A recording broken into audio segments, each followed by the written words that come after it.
Rapunzel by Jacob and Wilhelm Grimm.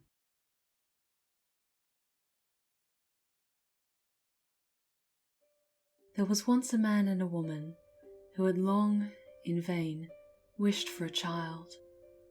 At length it appeared that God was about to grant their desire. These people had a little window at the back of their house from which a splendid garden could be seen, which was full of the most beautiful flowers and herbs. It was, however, surrounded by a high wall, and no one dared to go into it because it belonged to an enchantress who had great power and was dreaded by all the world. One day, the woman was standing by this window and looking down into the garden when she saw a bed which was planted with the most beautiful rampion, and it looked so fresh and green that she longed for it. She quite pined away and began to look pale and miserable.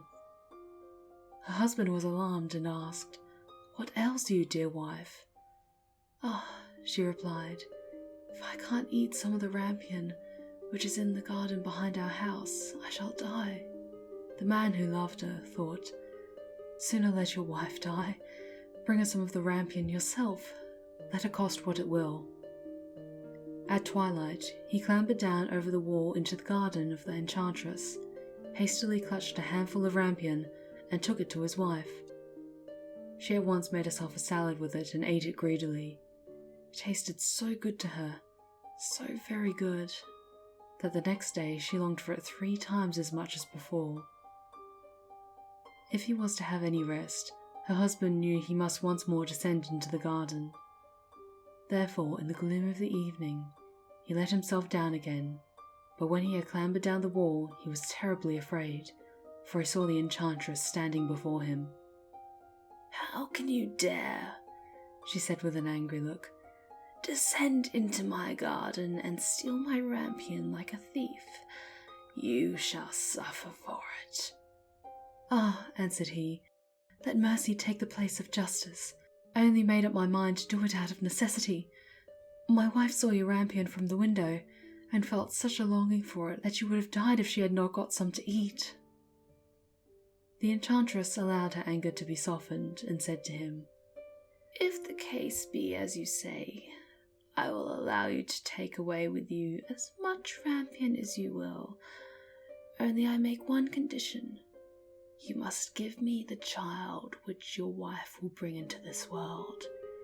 It shall be well treated, and I will care for it like a mother." The man in his terror consented to everything. When the woman was brought to bed, the enchantress appeared at once, gave the child the name of Rapunzel, and took it away with her.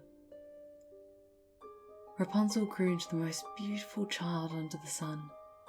When she was 12 years old, the enchantress shut her into a tower in the middle of the forest.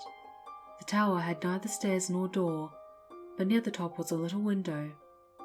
When the enchantress wanted to go in, she placed herself beneath it and cried, "Rapunzel, Rapunzel, let down your hair to me."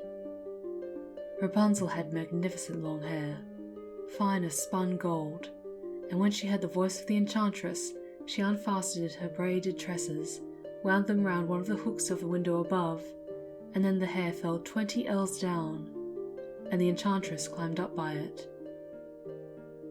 After a year or 2, it came to pass that the king's son rode through the forest and passed by the tower. Then he heard a song, which was so charming that he stood still and listened. It was Rapunzel, who in her solitude passed her time in letting her sweet voice resound. The king's son wanted to climb up to her and look for the door to the tower, but none was to be found. He rode home, but the singing had so deeply touched his heart that every day he went out into the forest and listened to it. Once when he was thus standing behind a tree, he saw that an enchantress came there, and he heard how she cried, "Rapunzel, Rapunzel, let down your hair to me." Then Rapunzel let down the braids of her hair, and the enchantress climbed up to her. "If that is the ladder by which one mounts, I too will try my fortune," said he, and the next day when it began to grow dark, he went to the tower and cried, "Rapunzel, Rapunzel, let down your hair to me." Immediately the hair fell down and the king's son climbed up. At first Rapunzel was terribly frightened when a man, such as her eyes had never yet beheld, came to her. But the king's son began to talk to her quite like a friend, and told her that his heart had been so stirred that it had let him have no rest, and he had been forced to see her. Then Rapunzel lost her fear, and when he asked if she would take him for her husband, and she saw that he was young and handsome, she thought, "He will love me more than this old Dame Gothel does." And she said yes, and laid her hand in his. She said, "I will willingly go away with you, but I do not know how to get down. Bring with you a skein of silk every time that you come, and I will weave a ladder with it, and when it is ready I will descend, and you will take me on your horse." They agreed that until that time he should come to her every evening, for the old woman came by day. The enchantress remarked nothing of this, but once Rapunzel said to her in passing, "Tell me, Dame Gothel, how it happens that you are so much heavier for me to draw up than the young king's son. He is with me in a moment." "Ah, you wicked child," cried the enchantress. "What do I hear you say? I thought I had separated you from all the world, and yet you have deceived me." In her anger she clutched Rapunzel's beautiful tresses, wrapped them twice round her left hand, seized a pair of scissors with the right, and snip-snap they were cut off, and the lovely braids lay on the ground.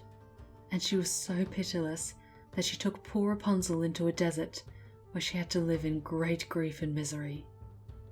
On the same day that she cast out Rapunzel, however, the enchantress fastened the braids of hair, which she had cut off, to the hook of the window, and when the king's son came and cried, "Rapunzel, Rapunzel, let down your hair to me," she let the hair down.